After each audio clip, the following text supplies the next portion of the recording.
Hello. ഇന്നലെ നമ്മൾ ചെയ്ത വീഡിയോൻ്റെ അടിയിൽ ഒരു കമൻറ്റ് വന്നിരുന്നാണേ, സാമ്പത്തികത്തെ പറ്റി പറയൂ എന്ന് ചോദിച്ചിട്ട്. പറയാം കേട്ടോ, സാമ്പത്തികത്തെ പറ്റി പറയാം. അതിനു മുമ്പ് ആ ഗോഡൻസ് നോട്ടില്ലേ, അതിനെപ്പറ്റി ചിലരൊക്കെ ഡി എമ്മിൽ വന്ന് പറഞ്ഞു. ഇൻസ്റ്റഗ്രാമിൽ ഇട്ടിട്ടുണ്ടായിരുന്നു.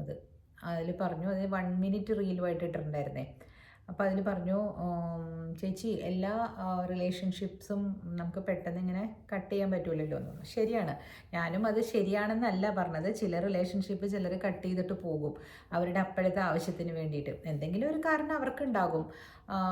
അപ്പോൾ അവരത് കട്ട് ചെയ്തിട്ട് സിവിയർ ചെയ്തിട്ട് പോയി കഴിഞ്ഞ് കഴിഞ്ഞിട്ട് പശ എടുത്തുകൊണ്ട് വന്ന് അത് ഒട്ടിക്കാൻ നോക്കിയാൽ നടക്കൂ. ഇപ്പം അലക്സാണ്ടർ അത് കട്ട് ചെയ്തു എന്ന് പറഞ്ഞില്ലേ, അദ്ദേഹത്തിൻ്റെ അന്നത്തെ ഗോൾ എന്തായിരുന്നു മുഴുവൻ കേട്ടിട്ടുണ്ടാവില്ല അദ്ദേഹം. ഒറക്കിൾ പറഞ്ഞു, ഇത് രണ്ടായിട്ട് മാറ്റുന്ന ആൾക്ക് ഈ ഏഷ്യയിലെ എംപറർ ആവാനുള്ള യോഗം ഉണ്ടെന്ന് പറഞ്ഞു. മനസ്സിലായില്ലേ? ആ ചാരിയറ്റ് എടുത്തുകൊണ്ട് മാറ്റുന്ന കെട്ടിയെടുത്തുനിന്ന് മാറ്റുന്ന ആൾക്കെന്നാണ് പറഞ്ഞത്. അത് അൺടൈ ചെയ്യണമെന്നാണ് ഒറക്കിൾ പറഞ്ഞു വന്നത്. അതായത് ഇരുന്ന് അഴിക്കണമെന്നാണ് പറഞ്ഞത് ആ കെട്ട്. പക്ഷേ ഇദ്ദേഹം അത് അഴിക്കാനും പിടിക്കാനും നിന്നില്ല, ഒരൊറ്റ വെട്ട് അല്ലേ. അപ്പോൾ ചിലർ അങ്ങനെ ചെയ്യുന്നുണ്ട്. ചിലർ ഇരുന്ന് സംസാരിച്ച് എന്തുകൊണ്ടാണ് ഇങ്ങനെ മറ്റുള്ളവരെ നമ്മുടെ ജീവിതത്തിൽ ഇങ്ങനെ വേദനിപ്പിക്കുന്നത്, അത് നമ്മൾ ചെയ്യാൻ പാടില്ല എന്നൊക്കെ ഇരുന്ന് സംസാരിക്കുന്ന കൂട്ടരുണ്ടെങ്കിൽ അതായിരിക്കും the best way of dealing things അല്ലേ. അപ്പോൾ അത് പക്ഷേ വെട്ടിക്കഴിഞ്ഞു കഴിഞ്ഞിട്ട് പിന്നെ പുറകിൽ നടന്നാൽ കാര്യമില്ല അതൊന്ന് ഒട്ടിക്കാൻ വേണ്ടിയിട്ട്. കാരണം ഏത് അഡ്ഹസീവ്സിനാണെങ്കിലും പിന്നീട് അത് ഒട്ടിക്കാൻ പറ്റില്ല. അത് അങ്ങനെ ഒട്ടില്ല. അന്നത്തെ ആദ്യത്തെ കാലത്തുള്ള ആ ബലം പിന്നീട് ആ റിലേഷൻഷിപ്പിന് ഉണ്ടാവില്ല.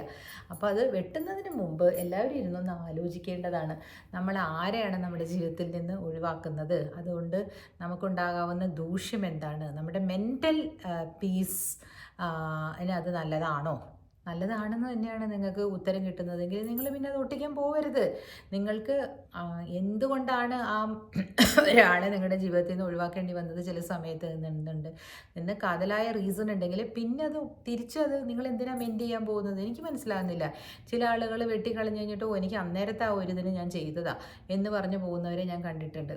എൻ്റെ വീടുകളിൽ തന്നെ കണ്ടിട്ടുണ്ട്. അത് ഒട്ടും ശരിയാവില്ല. അങ്ങനെ ചെയ്തിട്ട് യാതൊരു കാര്യവുമില്ല. നമ്മൾ സൂക്ഷിക്കുക. ചില റിലേഷൻഷിപ്പ് നമുക്ക് വളരെ പ്രിയപ്പെട്ടതാണെങ്കിൽ നമ്മളത് സൂക്ഷിക്കണം വെട്ടുന്നതിന് മുമ്പ്. അതാണ് എനിക്ക് ആ ചോദ്യങ്ങൾക്കുള്ള ഉത്തരം കേട്ടോ. ഇനി ഒരു കാര്യം, മനുഷ്യനല്ലേ നമ്മൾ ക്ഷമിക്കണം എന്ന് പറഞ്ഞാൽ അത് നടക്കുമെന്ന് എനിക്ക് അറിഞ്ഞൂടാ. എല്ലാവർക്കും ക്ഷമിച്ചുകൂടെ അങ്ങനെയാണെങ്കിൽ അല്ലേ? അപ്പോൾ അതൊക്കെ പോട്ടെ. അപ്പോൾ അത് ഇന്നലത്തെ ബാക്കിയായിട്ട് പറഞ്ഞു മാത്രം. അപ്പോൾ നമുക്കിന്ന് സാമ്പത്തികത്തെ പറ്റി ചർച്ച ചെയ്യാം കേട്ടോ. സാമ്പത്തികമാണല്ലോ എല്ലാവർക്കും ഇഷ്ടം കേൾക്കാനായിട്ട്. അപ്പോൾ അതിന് വേണ്ടിയിട്ട് ഞാനൊരു ഫോർമുല ഉണ്ടാക്കിയത് ഞാൻ പറയാം കേട്ടോ. എന്ന് പറഞ്ഞാൽ 2 പേര് ജോലി ചെയ്യുമ്പോൾ അതിന് മുമ്പും ഞാൻ പറഞ്ഞിട്ടുണ്ട്. ചിലർക്ക് അത് ഇഷ്ടാവില്ല ആ ഫോർമുല. IIT IIMൽ നിന്ന് പഠിച്ച ഒരു ഹസ്ബൻഡ് IITയിലും പഠിച്ചു, അത് കഴിഞ്ഞിട്ട് IIM പഠിച്ചു. അപ്പോൾ അദ്ദേഹത്തിൻ്റെ ആ സാലറി പവർ ഒന്ന് ആലോചിച്ച് നോക്കണം. ഇന്ത്യയിൽ മാത്രമേ ജോലി ചെയ്തിട്ടുള്ളൂ. അദ്ദേഹത്തിന് കറക്റ്റായിട്ടൊരു വിഷൻ ഉണ്ടായിരുന്നു ആ ഹസ്ബൻഡിന്. പുള്ളിക്കാരൻ്റെ ഭാര്യ എൻ്റെ കൊലീഗായിരുന്നു. ആ ഹസ്ബൻഡിനോടും ഞാൻ വളരെ ഫ്രണ്ട്ലിയാണ്. വൈഫ് മൂലമാണ് കേട്ടോ. വൈഫിനോടും നല്ല ഫ്രണ്ട്ലിയാണ്. അപ്പോൾ അവരുടെ വീട്ടിൽ ഞാൻ ഡൽഹിയിൽ ഗുഗാവോണിൽ ഞാൻ പോകാറുണ്ട്. ഞാൻ ജോലി ചെയ്തുകൊണ്ടിരുന്നപ്പോൾ ഞാനൊരു പ്രോജക്റ്റിന് വേണ്ടിയിട്ട് ഒരു 6 months ഡൽഹിയിലുണ്ടായിരുന്നു. അപ്പം അവിടെ ജോലി ചെയ്തുകൊണ്ടിരുന്നപ്പോൾ ആൾട്ടർനേറ്റ് സാറ്റർഡേ സൺഡേസ് കമ്പനി നമുക്ക് ചെന്നൈയിലേക്ക് ട്രാവൽ ചെയ്യാനുള്ള ടിക്കറ്റ്സ് ഒക്കെ എടുത്തു തരും. ഞാൻ മിക്കവാറും വരും എല്ലാ ആഴ്ചയിലും. കാരണം മോള് ഇവിടെ ചെന്നൈയിലായിരുന്നു. അരവിന്ദിൻ്റെ അമ്മ അവിടെ വന്ന് താമസിക്കുമായിരുന്നു മോൾക്ക് വേണ്ടിയിട്ട്, മോളുടെ കൂടെ നിൽക്കാമെന്ന് പറഞ്ഞിട്ട്. അങ്ങനെ അമ്മയ്ക്ക് എവിടെയാണെങ്കിലും കുഴപ്പമില്ലല്ലോ. അമ്മ എന്താ പറയുക, ഒറ്റയ്ക്കായിരുന്നല്ലോ താമസിക്കുന്നത് മാവേലിക്കരയിൽ. സോ അവിടെ വന്ന് താമസിച്ചു. ഏകദേശം 2 മാസത്തോളം ഉണ്ടായിരുന്നു തോന്നുന്നു. അത് കഴിഞ്ഞ് പിന്നെ ഞാനത് വിട്ടു. ഞാൻ പറഞ്ഞു എനിക്കിനി പോകാൻ പറ്റില്ല എന്ന് പറഞ്ഞാൽ ഞാൻ തിരിച്ചു വരികയാണ് ഉണ്ടായത്. 6 മാസത്തെ പ്രോജക്റ്റ് ആയിരുന്നു. ആദ്യത്തെ 2-3 മാസമൊക്കെ ഞാൻ എങ്ങനെയെങ്കിലുമൊക്കെ കഴിച്ചു കൂട്ടിയത്. പിന്നെ ഞാൻ വിട്ടു. അത് ഞാൻ ജോലിയെ വിട്ടു. ഞാൻ പിന്നെ നമുക്ക് ഡൽഹി ഒന്നും ശരിയാവുണ്ടായിരുന്നില്ല. എനിക്ക് ഡൽഹിയിലെ ആ തണുപ്പ് വരുന്നതിന് മുമ്പ് ഞാൻ ഓടി രക്ഷപ്പെട്ടു കേട്ടോ. ഞാനത് ഒട്ടും അനുഭവിച്ചിട്ടില്ല. മൂക്കിൻ്റെ ഇവിടം വരെ മരവിക്കാൻ തുടങ്ങിയായിരുന്നു. നവംബറൊക്കെ ആയപ്പോഴേക്കും നല്ല തണുപ്പ് വരും. ഡിസംബറൊക്കെ ആകുമ്പോഴേക്കും ഭയങ്കര തണുപ്പ് വരും. അപ്പോഴേക്കും ഞാൻ അവിടെ നിന്ന് വേണ്ടാന്ന് വെച്ച് പോന്നു. അപ്പോൾ ആ സമയത്ത് എന്തായിരുന്നു ഞാൻ പറഞ്ഞു വന്നത്, എന്തിനാണ് ഞാൻ ഡൽഹിയുടെ കാര്യം പറഞ്ഞത്? ചില സമയത്ത് എനിക്ക് ഓഫ് ആകുന്നുണ്ട് കേട്ടോ. എന്തെങ്കിലും അൽഷമേഴ്സിൻ്റെ കുഴപ്പമാണോ എന്ന് എനിക്കറിയില്ല. ഞാൻ പറഞ്ഞു വന്നത്, അപ്പോൾ അവിടെ അവരുടെ വീട്ടിൽ പോകുമായിരുന്നു ഞാൻ. അവരുടെ വീട്ടിൽ പോയിട്ട് വീക്കെൻഡൊക്കെ ഇരിക്കുമ്പോൾ സാമ്പത്തികമാണ് വിഷയം. കാരണം എക്കണോമിക്സാണ് പുള്ളി IIM പഠിച്ചത്. IIT ഖരഗ്പൂരിൽ നിന്നാണ് BTech പഠിച്ചിരുന്നത് അദ്ദേഹം. നല്ലൊരു മനുഷ്യനാണ് കേട്ടോ, നമുക്ക് പറഞ്ഞു തരും. അപ്പോൾ ആ സമയത്ത് ഞാൻ അവരെ മീറ്റ് ചെയ്യുന്ന സമയത്ത് ഭാര്യയ്ക്ക് മാത്രമേ ജോലിയുള്ളൂ. ഭർത്താവ് ജോലി രാജിവെച്ചിരിക്കുകയാണ്. അയാൾക്ക് എന്നെക്കാളും ഒരു 5-6 വയസ്സ് ഇളയതാണ് അവർ. അപ്പോൾ അന്ന് ഒരു 40s-ലായിരിക്കും, 40, 42, 43 വയസ്സേ ഉള്ളൂ. അപ്പോൾ 40കളിലാണ് എന്തായാലും, ഇയർലി 40s. അപ്പോഴേ അദ്ദേഹം ഏർലി റിട്ടയർമെൻറ്റ് എടുത്തു. അപ്പം ഞാൻ ചോദിച്ചു, വിനയ് എന്നാണ് പേര്, Vinay how are you managing this? എല്ലാം ഇങ്ങനെ അക്കൗട്ട് പറയാമല്ല, അതെങ്ങനെയാണ് നിങ്ങൾ ആ ഡിസിഷനിൽ എത്തുന്നതെന്ന് ചോദിച്ചപ്പോൾ പറഞ്ഞു, ബിക്കോസ് അവർ ഈ IIT IIM ഒക്കെ ആയതുകൊണ്ട് അന്നേ അവരിങ്ങനെ ഭയങ്കരമായിട്ട് ഇങ്ങനെ ടെൻഷൻ പിടിച്ചാണ് പഠിത്തവും ആ സ്കോർ വലുതാക്കാനും ഒക്കെ ആയിട്ട്. അപ്പോൾ it started at the age of 18. ഈ റോളർ കോസ്റ്റർ റൈഡ്. അങ്ങനെ എപ്പോൾ നോക്കിയാലും ടെൻഷൻ പിടിച്ച് ആണ് വരുന്നത്. ആദ്യത്തെ ജോലി തന്നെ ബാർക്ലേസ് ബാങ്കിലോ അങ്ങനെ എന്തോ ആയിരുന്നെന്ന് തോന്നുന്നു. പിന്നെ അതിന് എന്തോ ഇൻഷുറൻസ് കമ്പനിയിൽ. അപ്പോൾ എല്ലായിടത്തും ടാർഗറ്റ് ഉണ്ട്. അവരെ റിക്രൂട്ട് ചെയ്യുന്നത് തന്നെ വൈസ് പ്രസിഡൻറ്റ് ലെവലിലാണ്. ബിക്കോസ് അവർ അത്രയും വലിയ ഒരു ഡിഗ്രി അല്ലേ അവരുടെ കയ്യിലിരിക്കണേ, പെഡിഗ്രി ഉള്ള ഡിഗ്രി.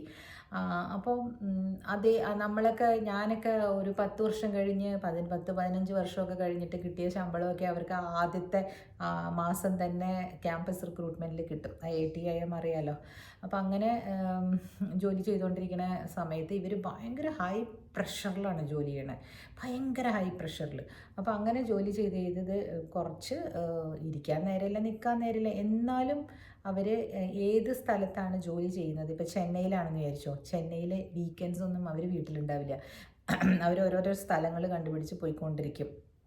കാഞ്ചീപുരം, ചെന്നൈയിൽ നിന്ന് എവിടെയൊക്കെ പോകാൻ നോക്കുമോ, സൗത്തിലേക്ക് എല്ലായിടം പോവും. അങ്ങനെ കേരളത്തിൽ എൻ്റെ വീട്ടിലൊക്കെ വന്നിട്ടുണ്ട്. ഞാൻ അവിടെ പോയി നിന്ന സമയത്ത് അവർ നമ്മുടെ വീട് വന്നിട്ടുണ്ട്. അങ്ങനെ ഞാൻ എൻ്റെ വീടിൻ്റെ ഉള്ളിലേക്കൊക്കെ വരാനൊക്കെ അവർക്ക് ഭയങ്കര ഇൻട്രസ്റ്റാണ്. അവർ പറയുന്നത് നമ്മളൊരു സ്പോട്ട് കണ്ടുപിടിച്ച് ആലപ്പുഴ, കുമരകം അങ്ങനെ പറഞ്ഞിട്ട് പോകും. ഇതിപ്പം നാഗയുടെ വീടിൻ്റെ ഏരിയയിൽ വന്ന നല്ല രസമുണ്ടെന്നൊക്കെ പറഞ്ഞ് പുള്ളിയുടെ അച്ഛനെയും കൊണ്ടുവന്നിട്ടുണ്ടായിരുന്നു. അപ്പം ഞങ്ങളുടെ വീട്ടിൽ അവർ ആ സമയത്ത് ട്രാവൽ ചെയ്ത് വരികയും ചെയ്യുമായിരുന്നു.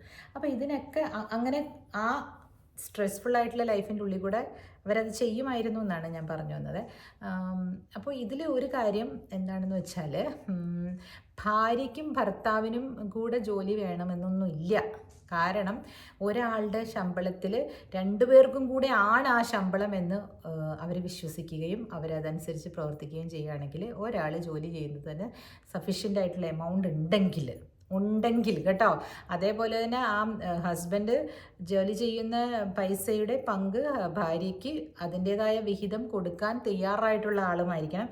ഭാര്യ ധൂർത്തും അല്ലെങ്കിൽ വളരെ കെയർലെസ്സായിട്ട് പണം ചിലവാക്കുന്ന ആളുമാണെങ്കിൽ പറ്റില്ല. അപ്പോൾ രണ്ടിടത്തും ബാലൻസ് വേണം. അപ്പോൾ ഇത് രണ്ടുമല്ല, ഞങ്ങൾ ജോലിക്ക് പോയേ പറ്റുള്ളൂ, 2 പേർക്കും ജോലിക്ക് പോകണം, 2 പേർക്കും പണം ഉണ്ടാക്കണം, 2 പേർക്കും സൊസൈറ്റിയിൽ ഞാൻ ആരോ ആണെന്ന് കാണിക്കണം എന്നുള്ളവർ ജോലി ചെയ്തോളൂ. കുറേ കഴിയുമ്പോൾ നമുക്ക് മനസ്സിലാകും നമ്മുടെ സമയം എന്ന് പറയുന്നതും നമുക്ക് ഇമ്പോർട്ടൻ്റ് ആണ്. നമുക്ക് ഇഷ്ടമുള്ളപ്പോൾ എഴുന്നേൽക്കുക, ഇഷ്ടമുള്ളപ്പോൾ ഉറങ്ങുക എന്നുള്ളതാണ് നിങ്ങളുടെ സന്തോഷമെങ്കിലോ, അങ്ങനെയുള്ളവരും ഉണ്ടാവുമല്ലേ. അപ്പോൾ ഏതാണ് നിങ്ങളുടെ സന്തോഷം അത് നിങ്ങൾ ചെയ്യുക.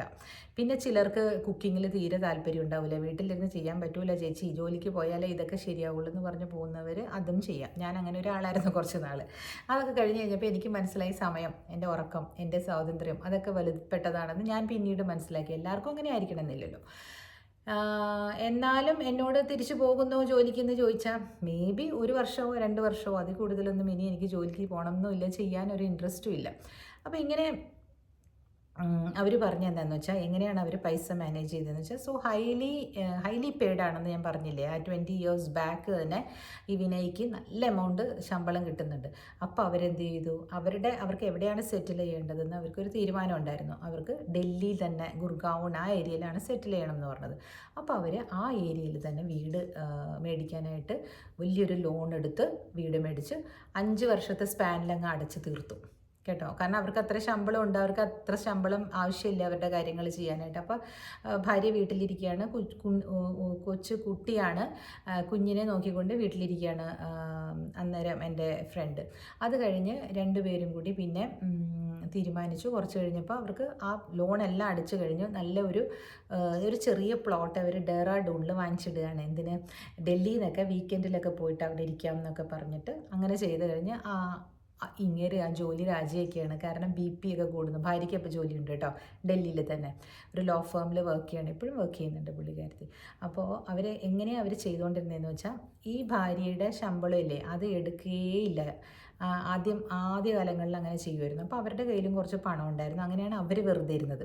രണ്ടുപേരും കൂടെ ജോലിക്ക് പോകാതിരുന്ന സമയത്ത്, കുട്ടി ഉണ്ടാകുന്നതിന് മുമ്പ് രണ്ടുപേരും ജോലിക്ക് പോകുമ്പോൾ ഭാര്യയുടെ ശമ്പളം അങ്ങനെ തന്നെ സേവ് ചെയ്ത് ഭർത്താവിൻ്റെ ശമ്പളത്തിൽ തന്നെ റെൻറ്റും, ഒരു വീട് മേടിക്കുന്നതിന് മുമ്പ് റെൻറ്റും കാര്യങ്ങളൊക്കെ ചെയ്ത് അങ്ങനെ ജീവിക്കാൻ തുടങ്ങി. അപ്പോൾ അവർക്ക് ഒരാളുടെ ശമ്പളം തന്നെ മതി ജീവിക്കാനായിട്ട്. മനസ്സിലായില്ലേ പോയിന്റ്? അത് കഴിഞ്ഞ് കുറച്ച് കഴിഞ്ഞപ്പോൾ അവരെന്ത് ചെയ്തു, ഭർത്താവ് ജോലി വിടുന്ന സമയത്ത് ഈ ഭർത്താവിന് കിട്ടുന്ന ആ സാലറിയുടെ പകുതി ഭാര്യയ്ക്ക് കിട്ടാൻ തുടങ്ങിയിട്ടുണ്ടായിരുന്നു. പിന്നെ ഭർത്താവിന് കിട്ടിയ ഈ എടുക്കാനുള്ള പൈസകളൊക്കെ ഉണ്ടാവില്ലേ, PF അതും ഇതൊക്കെ കൂടെ നോക്കുമ്പോൾ പിന്നെയും ഇവരുടെ രണ്ടുപേരുടെയും ഏകദേശം ഒരു 50-60-70% അവർക്ക് ആ ജോലിക്ക് പോകുമ്പോൾ കിട്ടുന്ന അതേ വരുമാനം വരുന്നുണ്ടെന്ന് അവർ ഉറപ്പാക്കി. എന്നിട്ട് അവർ ഹസ്ബൻഡ് പഠിപ്പിക്കാൻ പോവുകയാണ് ഇപ്പോൾ, PhD ചെയ്തിട്ട്. അപ്പോൾ വെറുതെ ഇരുന്നപ്പോഴെല്ലാം അദ്ദേഹം വെറുതെ അങ്ങ് ഇരിക്കുമല്ലായിരുന്നു, വീട്ടിലെ കാര്യങ്ങൾ നോക്കുമായിരുന്നു, കുട്ടീനെ നോക്കുമായിരുന്നു. കുട്ടിക്ക് IIT കിട്ടി. അയാൾ വീട്ടിലിരുന്ന് പഠിപ്പിച്ച് IIT കിട്ടി. ഡൽഹി IIT പഠിക്കുന്നത്, കെമിക്കൽ എഞ്ചിനീയറിങ്. അത് കഴിഞ്ഞിട്ട് ഇപ്പം പയ്യൻ IIT കയറിയപ്പോൾ പുള്ളിക്കാരൻ അപ്പോഴേക്കും PhD കംപ്ലീറ്റ് ചെയ്ത് ഇത് ചെയ്യുവാണ്. മാസ്റ്റേഴ്സ് കഴിഞ്ഞിട്ട് PhD കഴിഞ്ഞിട്ട് പുള്ളി പഠിപ്പിക്കുകയാണ് ഇപ്പോൾ ഒരു യൂണിവേഴ്സിറ്റിയിൽ. പാർട്ട് ടൈമായിട്ട് പോയാൽ മതി, ഫുൾ ടൈം ഒന്നുമല്ല. അവർക്ക് ഇഷ്ടമുള്ള ജോബ് ചെയ്യുന്നു. ഭാര്യ എപ്പോഴും ലോ ഫോമിൽ ചെയ്യുന്നുണ്ട്. This is how they are. പക്ഷെ അവർക്ക് ആ ഒരു വീടും ആ ഒരു മലയിലുള്ള ഡെറാഡൂൺ മലകളിലുള്ള ഒരു ചെറിയ പ്ലോട്ടുമേ ഉള്ളെന്ന് പറഞ്ഞാൽ, എപ്പോഴെങ്കിലുമൊക്കെ അവിടെ പോകും. അവിടെ ആരെയോ കൃഷി ചെയ്യാൻ ഏൽപ്പിച്ചിട്ടുണ്ട്, അപ്പോൾ അതിൽ നിന്ന് കൊണ്ടുവരും. പിന്നെ ഇവരെപ്പോഴും ഒരു ഫോറിൻ ട്രിപ്പ് പോകും. എന്തൊരു നല്ല കപ്പിളാണെന്നറിയോ, ഭയങ്കര കണ്ടൻറ്റഡാണ് അവർ. അതാണ് 2-3-4 വീടുകളൊന്നുമില്ല അവർക്ക്, അത് ഒരെണ്ണമേ ഉള്ളൂ. അവരുടെ അച്ഛനെയാണ് എൻ്റെ വീട്ടിൽ കൊണ്ടുവന്നെന്ന് പറഞ്ഞില്ലേ, കേരളത്തിലൊക്കെ കൊണ്ടുവന്ന് കാണിച്ചു. അച്ഛൻ ക്യാൻസർ വന്നു കഴിഞ്ഞപ്പം 82ാമത്തെ വയസ്സിൽ ആ അച്ഛന് ക്യാൻസറാണെന്ന് മനസ്സിലായി. തൊണ്ടയിലോ എവിടെയാണെന്ന് തോന്നുന്നു, അല്ല ഉദരത്തിൽ. അപ്പോൾ അവരൊക്കെ ഒരുപാട് പാല് കുടിക്കുമായിരുന്നു. ഇനി ഒരുപാട് പാലാണ് അവരെപ്പോഴും കുടിക്കുക. അതിൻ്റെ ആണോന്നൊന്നും അറിഞ്ഞുകൂടാ കേട്ടോ. ആ അച്ഛൻ ആ ഉദരത്തിൽ ക്യാൻസർ ഒരു നിമിത്തമായിരിക്കും പോകാനായിട്ട്. അച്ഛൻ എന്താ പറഞ്ഞതെന്ന് അറിയോ, എനിക്ക് യാതൊരു ചികിത്സയും വേണ്ട, ഈ പെയിൻ കില്ലർ തന്നാൽ മതി ഈ വയറുവേദന വരാതിരിക്കാനായിട്ട്. I am ready to go എന്ന് പറഞ്ഞ് അദ്ദേഹം ആ പെയിൻ കില്ലർ കഴിച്ച് പിന്നെ ഒരു ദിവസം എന്ത് പറഞ്ഞു, എനിക്കിനി ഭക്ഷണം ഒന്നും തരണ്ട. അദ്ദേഹം തീരുമാനിച്ചു ഒരാഴ്ചത്തേക്ക് എനിക്ക് ഭക്ഷണം തരണ്ട. അപ്പം വീക്കായി, മനസ്സിലായോ? അത് ഒരു ജെയിനൊന്നും അല്ല കേട്ടോ, അവർ ജെയിൻ വേ ഓഫ് എന്താ പറയുക, എംബ്രേസിങ് ഡെത്ത് എന്നാണ് പറയുക അതിനെ. അതൊക്കെ വായിച്ച് നല്ല ബുദ്ധിയുള്ള ആളാണേ. എന്നിട്ട് പിന്നെ പറഞ്ഞു, അതിങ്ങനെ അസുഖം ഉണ്ടെന്ന് പറഞ്ഞുകൊണ്ടാണ് കേട്ടോ. അതുവരെ അദ്ദേഹം ഹെൽത്തി ആയിരുന്നു. അത് കഴിഞ്ഞിട്ട് പിന്നെ പറഞ്ഞു, എനിക്ക് വെള്ളം മാത്രം മതി എന്ന് പറഞ്ഞു. ഭക്ഷണം നിർത്തി വെള്ളം മാത്രം കുടിച്ചു, ജ്യൂസായിട്ട് കുടിച്ചു. അപ്പോഴേക്കും വീക്കായി, ആൾ കിടപ്പായി. അപ്പോൾ അവർ ഗ്ലൂക്കോസൊക്കെ ഇടാൻ വന്നപ്പോൾ സമ്മതിച്ചില്ല, അതൊന്നും ആവശ്യമില്ല എന്ന് പറഞ്ഞ് കുറച്ചിങ്ങനെ കിടന്ന് വെള്ളവും നിർത്തി. പിന്നെ അദ്ദേഹം ഓർമ്മയില്ലാതെ കിടക്കുമായിരുന്നു അത്രേ. എനിക്ക് എൻ്റെ ഫ്രണ്ട് പറഞ്ഞ അറിവാണ്. ഇടയ്ക്കിടയ്ക്ക് തുളസിയിൽ മുക്കിയിട്ട് ഇങ്ങനെ വെള്ളം കൊടുക്കുമായിരുന്നു എന്ന്. സോ ഇതൊരു നിറവാണ്.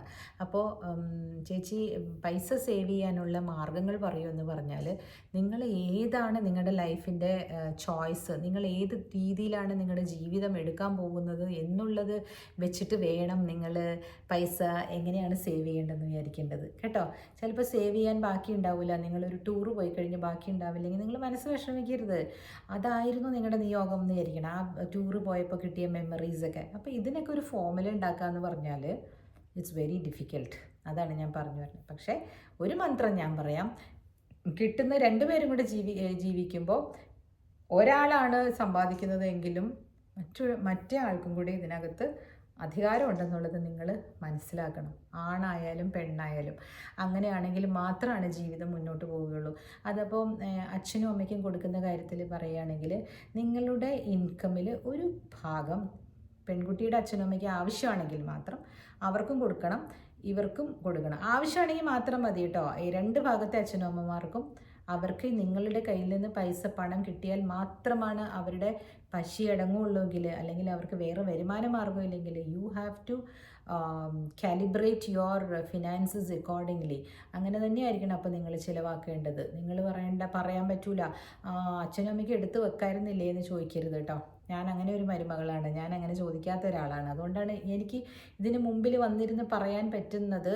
എനിക്ക് ഒരുപാട് എനിമീസ് ഉണ്ട് ബിക്കോസ് ഓഫ് മൈ ബോൾഡ്നെസ്. പക്ഷേ ഞാൻ ഒരിക്കലും അച്ഛനെയും അമ്മയും നോക്കാത്ത ഒരാളാണെന്ന് എൻ്റെ ആണെങ്കിലും അരവിന്ദിൻ്റെ ആണെങ്കിലും ഒരാളും പറയില്ല. ആരെങ്കിലും ഒരാൾ പറയട്ടെ, അവരെ ഞാൻ കോൺഫ്രണ്ട് ചെയ്യാൻ റെഡിയാണ്. In what way? Because I know ഇത്രയും വർഷങ്ങളായിട്ട് ഞങ്ങൾ കഴിഞ്ഞിട്ട് ഞങ്ങൾക്കറിയാം ഞങ്ങൾ എന്തൊക്കെയാണ് ചെയ്തിരിക്കുന്നതെന്ന്. അപ്പോൾ this is what I want to tell that person who asked me ഫിനാൻസസിനെ പറ്റി പറയൂ എന്ന് ചോദിച്ചതിന്. നിങ്ങൾക്ക് ഒരു റൂള് വേണമെങ്കിൽ എടുക്കാം എൻ്റെ ഞാൻ പറയുന്നതിൽ. 3 ബാങ്ക് അക്കൗണ്ട് വെക്കുക. 2 എന്തായാലും വേണമല്ലോ. നിങ്ങളുടെ ഒരാളുടെ സാലറി, 2 പേരുടെയും സാലറി വരുന്ന അക്കൗണ്ട് ഉണ്ടാവും. അതല്ലാതെ മൂന്നാമതൊരു അക്കൗണ്ട് നിങ്ങൾ 2 പേരും കൂടി ജോയിൻ്റ് അക്കൗണ്ടായിട്ട് തുടങ്ങുക. എന്നിട്ട് അതിലേക്ക് പൂളിൻ ചെയ്യുക പൈസ. ഇപ്പം വൈഫിന് തുല്യമായിട്ട് പൂളിൻ ചെയ്യാൻ പറ്റില്ല, അത് മനസ്സിലാക്കണം. കാരണം അവർക്ക് സാലറി നിങ്ങളുടെ അത്രയും കാണില്ല. നിങ്ങൾ കുറച്ചുകൂടി സീനിയർ ആയിരിക്കും അല്ലേ, പോസ്റ്റൊക്കെ ഒരേ പോസ്റ്റിലിരിക്കുന്നവരാണ്, ഒരേപോലത്തെ സാലറി കിട്ടുന്നവരാണെങ്കിൽ മാത്രം തുല്യമായിട്ട് പൂളിൻ ചെയ്യുക. അതല്ല ഭാര്യയ്ക്കാണ് കൂടുതൽ കിട്ടുന്നത് ചില സമയങ്ങളിൽ നിന്ന് വരാം, പല ജോലിയുടെ ഇതിന്, അങ്ങനെയാണെങ്കിൽ ഭാര്യ കൂടുതൽ പൂളിൻ ചെയ്യുക. ഒരു 60%, 60-40, 60:40 എന്ന് പറഞ്ഞൊരു റൂള് വയ്ക്കുക. അതായത് 60:40 എന്ന് പറഞ്ഞാൽ 1 ലക്ഷമാണ് നിങ്ങളുടെ ശമ്പളമെങ്കിൽ 60,000 അതിലോട്ടിടൂ, അവർ 40,000 ഇടൂ. അങ്ങനെയല്ല കേട്ടോ ഞാൻ പറഞ്ഞത്. നിങ്ങൾ ഇടാൻ ഉദ്ദേശിക്കുന്ന എമൗണ്ട് നിങ്ങളുടെ മൂന്നാമത്തെ അക്കൗണ്ടിലേക്ക് നിങ്ങൾ ഇടാൻ ഒരു മാസം നിങ്ങൾ 50,000 ആണ് ഇടേണ്ടതെങ്കിൽ, അല്ലെങ്കിൽ 30,000 ആണ് ഇടേണ്ടതെങ്കിൽ, അതിൻ്റെ ഭൂരിഭാഗം ആരാണ് കൂടുതൽ സമ്പാദിക്കുന്നത് അവരിടുക എന്ന്. 60% ഓഫ് ദാറ്റ് എമൗണ്ട് കേട്ടോ. ഇങ്ങനെയൊക്കെ ആയിരിക്കണം ഐഡിയലി ചെയ്യേണ്ടത്. പണ്ട് ഞാനിതൊക്കെ ചെയ്തോന്ന് ചോദിച്ചാൽ, for me let me tell you, I was handling the finance. അതുകൊണ്ട് എനിക്ക് കുഴപ്പമേ ഉണ്ടായിട്ടില്ല. ഞാനാണ് ഓരോരോ കാര്യങ്ങൾ ചിന്തിച്ചിട്ട്, സോഷ്യലി ഞാനായിരുന്നു കൂടുതൽ മുൻപന്തിയിൽ ബിക്കോസ് ഓഫ് മൈ പ്രൊഫഷൻ. ഞാൻ വക്കീലല്ലേ, അപ്പോൾ എല്ലാം ഞാൻ തന്നെയായിരുന്നു ചെയ്യേണ്ടിയിരുന്നത്. പോകേണ്ടുന്നതും എന്തെങ്കിലും കാര്യങ്ങൾ സാധിക്കേണ്ടതും പ്രോപ്പർട്ടി നോക്കേണ്ടതും എല്ലാം. അപ്പം ഒരു സംശയമോ മടിയോ കൂടാതെ അരവിന്ദ് തരുമായിരുന്നു. പക്ഷേ ഒരു പ്രോപ്പർട്ടി വാങ്ങിച്ചു കഴിഞ്ഞ് പിന്നെ രണ്ടാമത് വാങ്ങിക്കാനൊക്കെ പോകുമ്പോഴേക്കും പേടിക്കുമായിരുന്നു, ഇങ്ങനെ നമ്മളിത് ചെയ്യുമെന്ന്. ഇന്ന് ഇവിടെ വന്നിരുന്നിട്ട് ഞാൻ നിങ്ങളോട് പറയുകയാണ്, ദൈവം വഴി കാട്ടിയിട്ടുണ്ട്. അതാണ് ഞാൻ ഇന്ന് രാവിലെ ഇട്ട റീലിൽ ഞാൻ പറഞ്ഞത്. എന്ത് തന്നെ പ്രതിസന്ധിയിലൂടെ നിങ്ങൾ കടന്നു പോവുകയാണെങ്കിലും നിങ്ങൾ വിശ്വസിച്ചോളൂ, അത് മാറും. സാമ്പത്തികമായിക്കോട്ടെ, ജോബ് ലോസ് ആയിക്കോട്ടെ, അത് മാറും. നിങ്ങൾക്ക് ചിലപ്പോൾ ആ ജോബ് ലോസ് ആയത് നിങ്ങൾക്ക് എന്തിനോ വേണ്ടിയിട്ടായിരിക്കും. എന്തെങ്കിലും മറ്റുള്ള വേറെ എന്തെങ്കിലും ഒരു കാര്യം ഉണ്ടാകും നിങ്ങളുടെ മുമ്പിൽ, നിങ്ങൾ കാണാത്ത ഒരു കാര്യം ഉണ്ടാകും അല്ലേ. ദൈവത്തിൽ പണ്ട് വിശ്വസിച്ചിരുന്നവരാണെങ്കിൽ നമുക്ക് പറയായിരുന്നു ദൈവം നോക്കും, ദൈവം നോക്കും എന്ന് പറയായിരുന്നു. ആ ദൈവം എന്ന് പറയുന്നത് ആരാണ്? നമ്മളുടെ ഉള്ളിൽ തന്നെയാണ്. ഇപ്പോൾ ഈ മണ്ഡലമാസം തുടങ്ങി ഇന്നലെ അല്ലേ.